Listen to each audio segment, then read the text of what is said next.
everybody to the Slaney Town Council Finance and General Purpose Committee on the 15th of October 2019. So we start. First item, any apologies? Thank you, Chairman. We've received apologies from Councillor Stevenson and Councillor McMahon not present. Okay. Accept those, yes? Any declarations of interest? Any of the items that's on the agenda? No? No? Okay. Any announcements from the chair? There's no chair. Any announcements from the centre? Just the usual one, Chairman, that we're recording the meeting this evening and so is one member of the public. And just a reminder, if members haven't done already, to please put their phones on silent or turn them off so they're uninterrupted. Are we any public participation? Any open questions or? None received, Chairman. We'll move on to item 5, which is confirmation of the minutes. Attachment A, the committee meeting held on 17th September. Any comments from any members? I'll move. Sorry? Who was that? Councillor Nairn moved the correct record. Any Second comments those. out there? Councillor Nicholson, second those. Those agreed? I'll second it. Yep.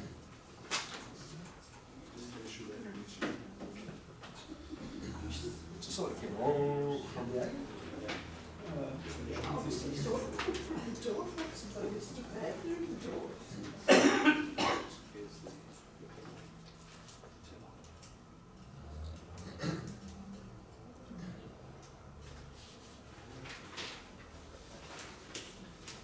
Can we move on to item 6, the council payment for reconciliation? Committee required to consider the attached information, approve the payments of accounts for September 2019, and note about the reconciliations for September 2019. That's attachments B, C, and D.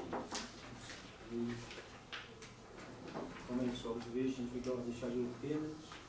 I've not received anything in writing in advance of the meeting, Chairman, so it's down to whether members wish to have any queries about the payments. I would say that our finance officer has done these reports this month, so hopefully they add up correctly. Like last month when I did them. Well, welcome, by the way. Anyone wish to approve? Yeah, can I move that we approve the payments and note the back reconciliation, please, Chair? Second that. I'll second it. Those agreed?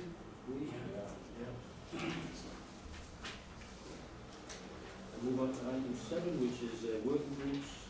Minutes of the following working groups are there. The City Core Working Group, attachment A, the Events Working Group, attachment F, which is you can get a copy of.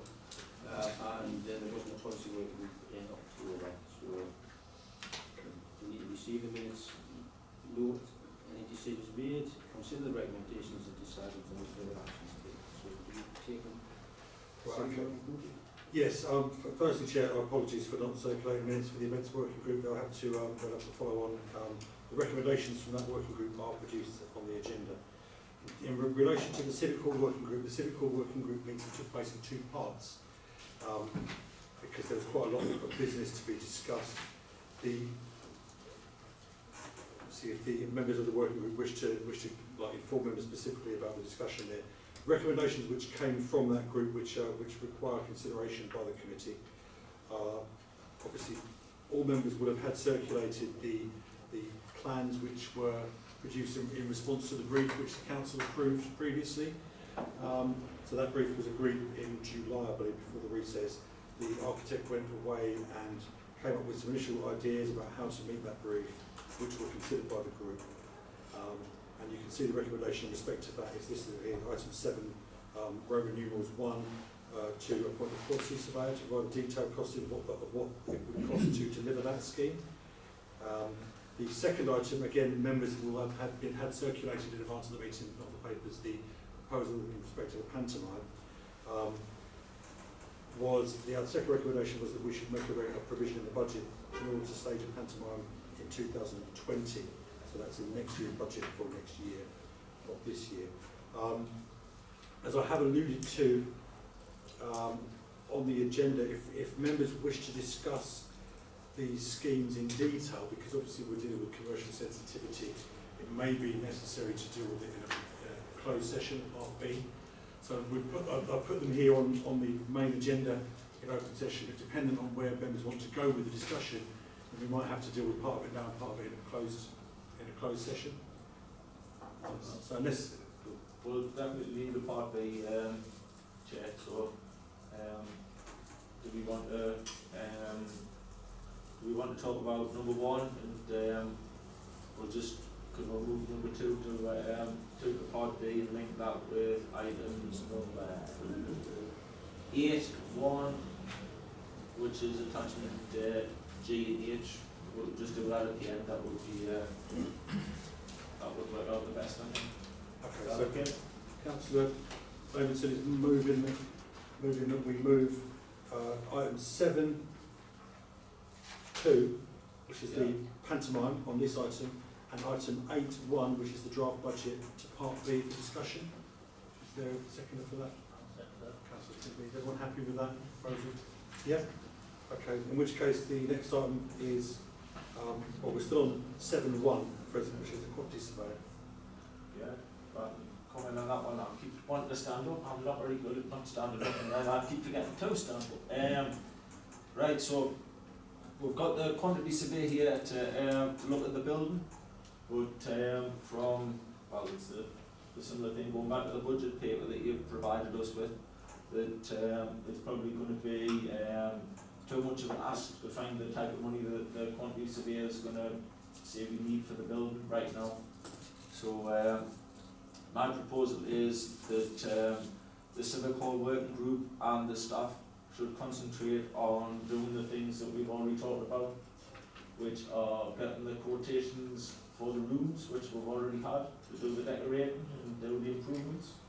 Yeah, is that right? We've had that? Yeah.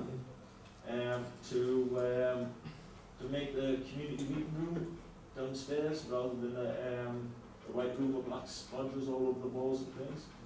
To make that so it looks a bit tidier, so we can actually invite people to come into the Civic Hall.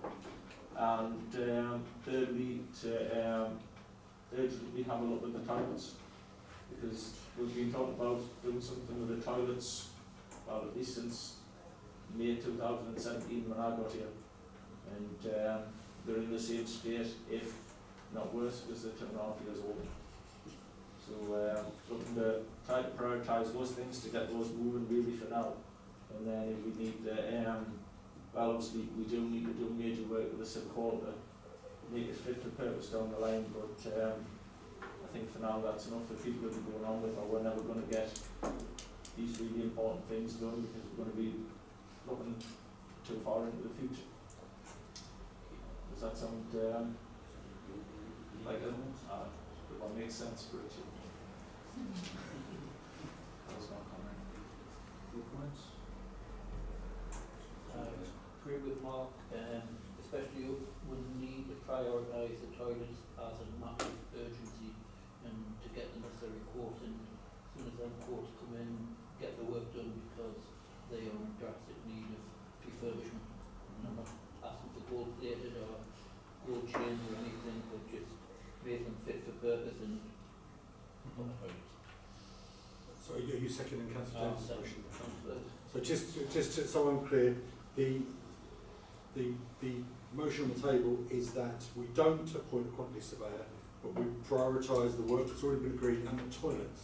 Yeah, I've already agreed to look at the toilets, we've already got some money for the toilets. The other thing is that since the budget paper's been put together, the Public Works Loan Board, the rate of interest went up by 1% anyway. So I'd love to say it wasn't going to be affordable before to be able to do the buildings. Definitely not affordable now when you're paying an extra 1%. So it's something where we'll have to investigate if we can get more money from somewhere else, or we have to take the Public Works Loan Board or whatever. But I think that's in the future. For now, we just need to make sure that people can come in, they can have a nice evening and do whatever they need to do. And go to the toilet. There's less people go to the toilet last week when he was here for the boxing on Friday night. So, motion, is there any? Dylan's got it last night. How can we go to the toilet? So we're happy to put that forward to full council? Yeah. Did you include that public group? Yeah. Yeah. It goes forward to full council anyway, so it'll be a recommendation to full council. So that's 7.1 and 7.2 deferred to. So 7.3 was the events working group. Okay, so just to update committee where everything is with this. Obviously, council's preferred option at the last time of asking in respect of Christmas lights was that we wanted to provide a real tree further up the front street, away from the existing site. So with the existing site where we've had the tree for the last 7-8 years, we wanted to look at providing a tree further up, 2 planters up, near the sort of intersection between Barclays Bank and the bus station in that general area. And that was the request that was put forward to DCC several months ago. It took quite some time to navigate our way through with the various sort of people that are responsible and interested in respect of that. We eventually had a meeting with a number of officers from Durham County Council in highways, regen, street lighting, etc. to bottom this issue out.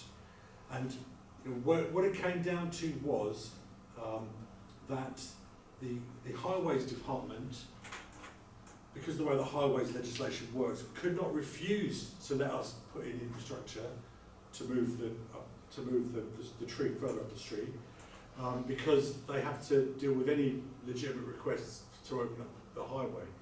However, what was pointed out was the fact that obviously to run a low voltage cable kiosk into that planter up the road would require the street to be dug up, which would obviously have a cost and would affect the finish of the front street works, which the town council contributed a lot of money towards in the first place.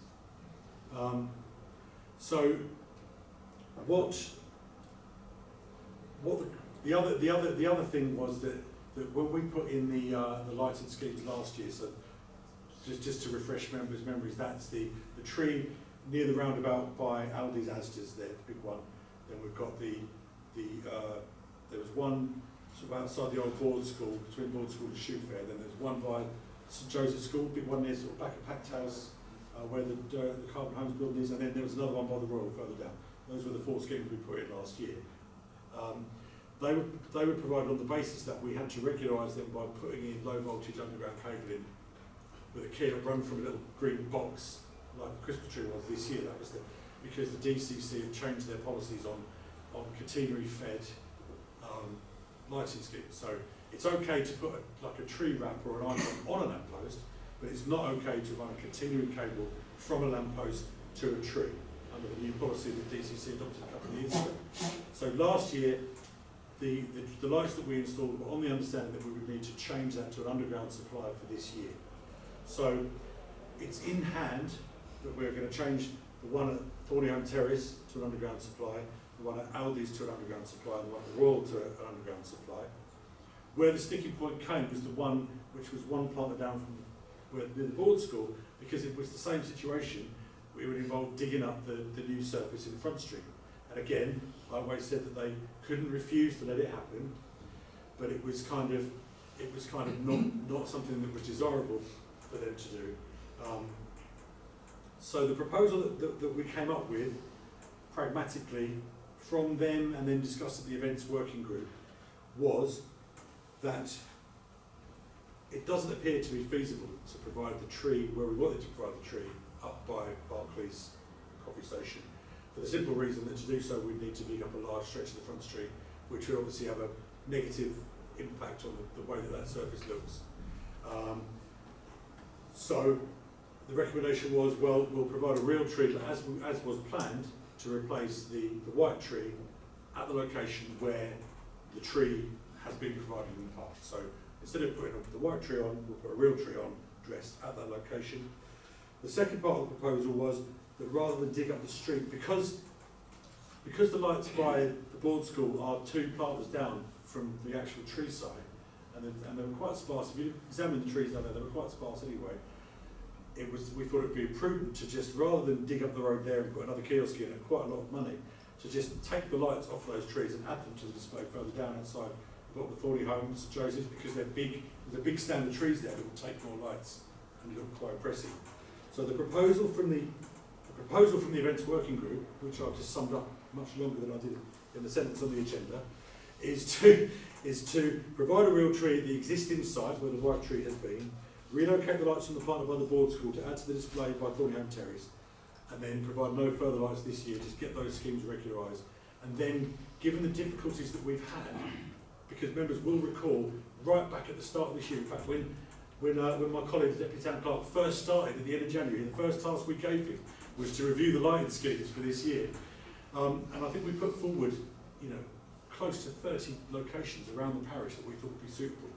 And Durham County Council eliminated them down to 2, which then turned out, because of the issues with low voltage supplies and where they're situated, to be more expensive than we budgeted for. So I think that what the events working group is saying, what we need to do is get those schemes done, get our main tree up, get those ones that we put up last year regularised, and then kind of not return to the drawing board, but then review what's deliverable realistically, so that we can get lights delivered out in the parishes, villages in future years. That's kind of the proposal that the events working group has put forward.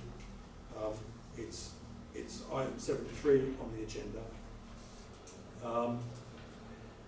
The other bits, item 7.4, flowing on from this, the Remembrance Beacon event, the plan is to hold that at the same time as last year at the Beacon location. So it'll be a 6:45 start for a 7 o'clock lighting at the Beacon on 10th of November to follow the daytime Sunday Remembrance events and wreath layings. And again, that recommendation was put forward by the events working group for agreement. Hopefully that one's less controversial. Then 5, the events working group, the Christmas event to be developed as we plan, with the onstage entertainment and carol concert with local schools to finish with the book attraction, which was discussed earlier this year. We'd already because we'd anticipated we were going to have issues, we'd already kind of put Alan Henry Events on notice that we needed to have 2 event plans, one for the preferred location and one for the existing tree location, and so that's kind of not a huge operational difficulty. Obviously, the reason that council wanted to move the tree to where it did was because it's a better event space, but in the real world we'll have to make do with what we've got. I think is what's coming out of committee, because it would be prohibitively expensive to dig up the street, and it would have a negative impact on the visibility of the area. Okay.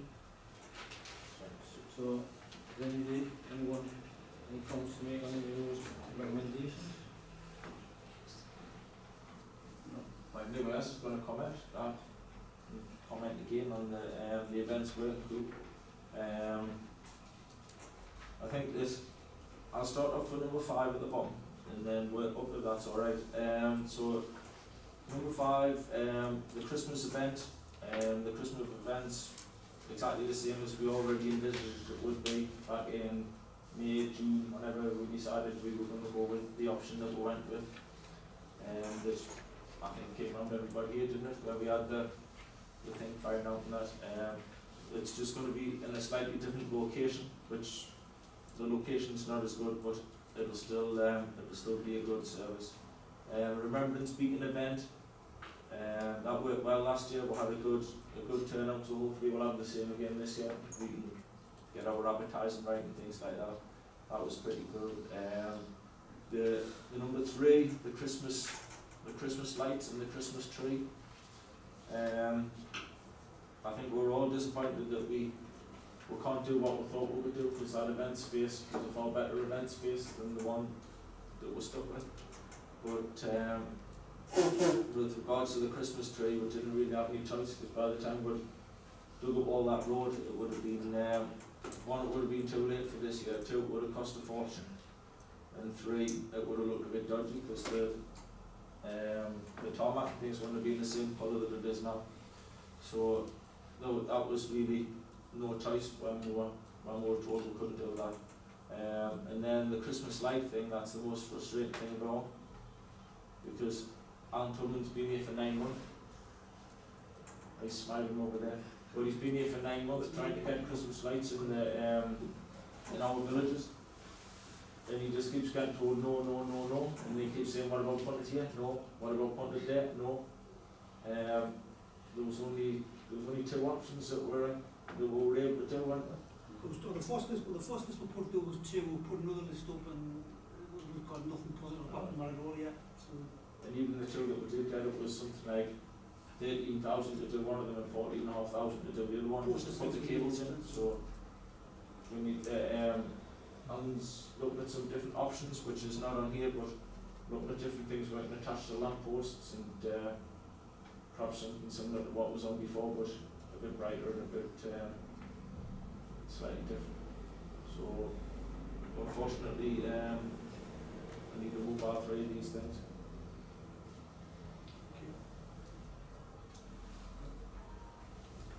So we move on to the next. Mark is moving those 2 recommendations. Right. 3.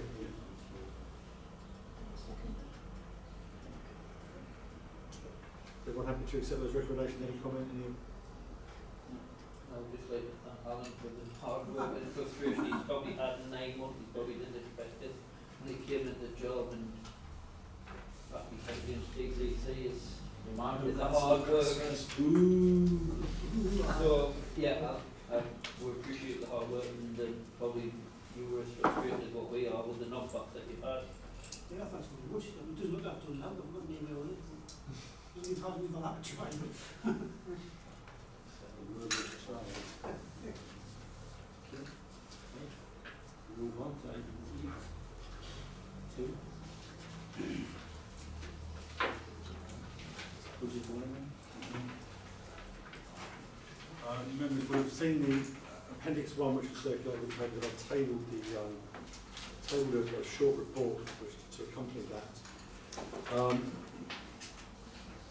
Anne and I spent quite a lot of time going through all the budgets last week, and we managed to identify about 2 days' work for Anne recoding and journaling stuff over on the system where we've been coding things like, amazing really, because the Civic Hall will make a profit on their stationery budget. We got to the bottom of that one because all the postage for tickets was getting added coded to stationery rather than on income codes. We've done all sorts of things like that, sorting the budgets out, drilling into the codes, finding what's coded wrong, finding where we've got things double counted or not. Where we are right now on the budget monitor, the Appendix 1, which is the summary report, kind of shows you where we are with the percentage spent. Obviously we're 50% of the way through the year, so it's quite easy to see whether we're ahead or behind. There's some areas where we've obviously spent a lot more than 50%, like the grants, but that's obviously because it's all front-loaded expenditure. There's some areas where we're showing as underspent, but the expenditures at the back end of the year, they've just been sort of marked with a green or an orange. The report that I've tabled shows you that in general we're on target for a break-even spend on the budget. We should be okay with that being. We should be okay with the democracy, publicity, assets, external services. The only amber is shown on the operational services stroke grants, and that's obviously explained in the report.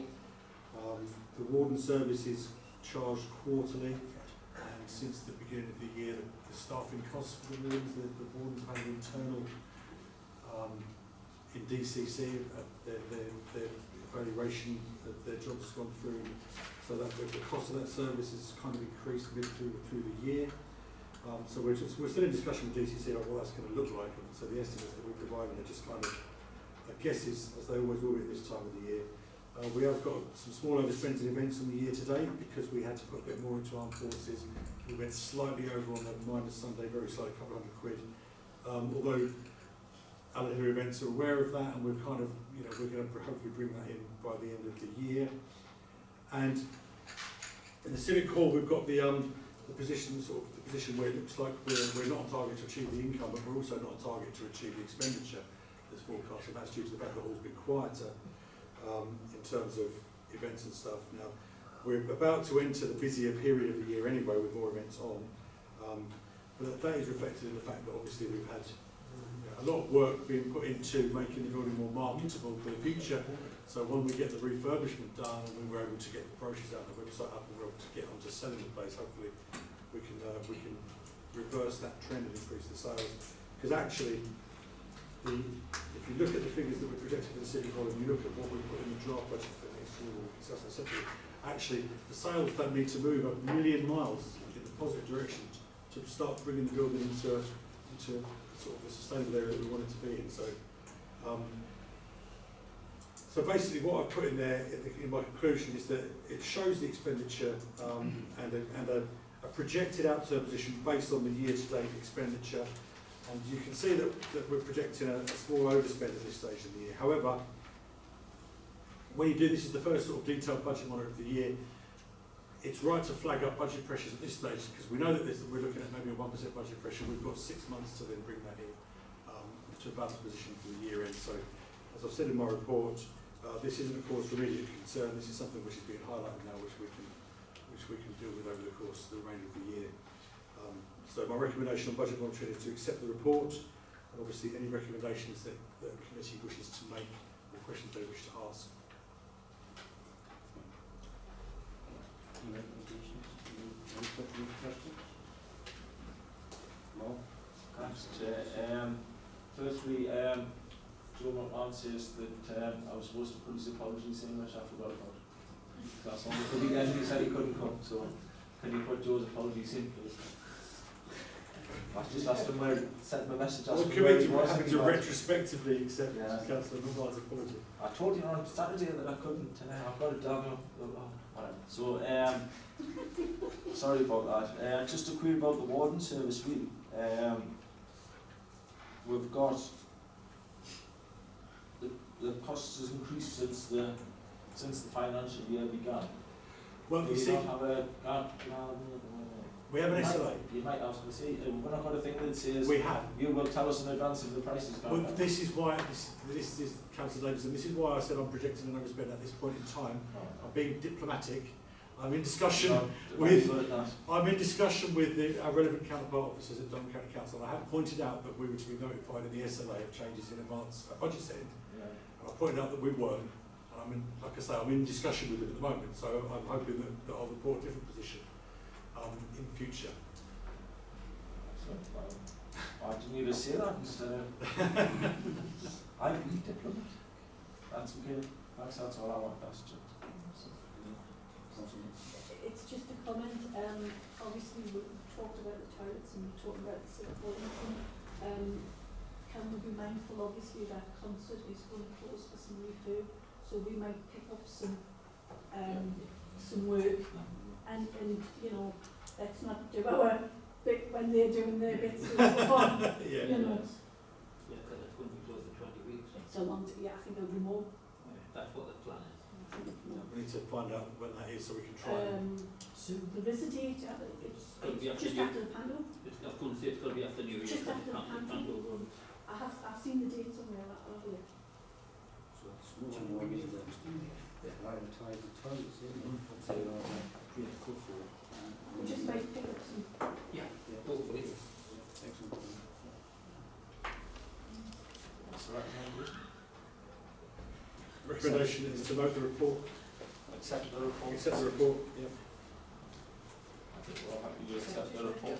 Yes, I will, probably. In that case, you need to move that we exclude the press and public. Yes. Yeah, we'll move the part of the police chair.